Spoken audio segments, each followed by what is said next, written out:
جرح تتساءل أدواه ودماء تحضن يبحث يرجو ما عند الله.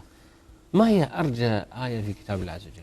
شيخ علي، أرجى آية في كتاب الله ذكرها الله سبحانه وتعالى في سورة الزمر.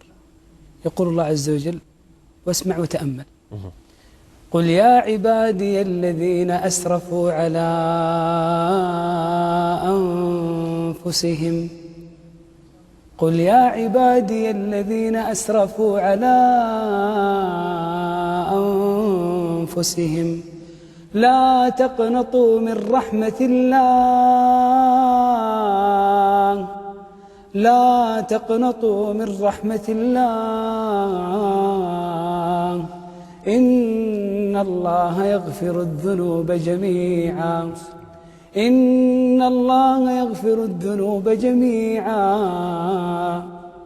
إنه هو الغفور الرحيم.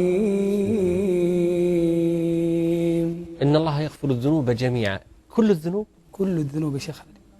الله عز وجل يقول: وهو الذي يقبل التوبة عن عباده ويعفو عن السيئات. حتى لو ما يصلي؟ ويعفو عن السيئات. حتى لو كان عاق لأمه وأبوه؟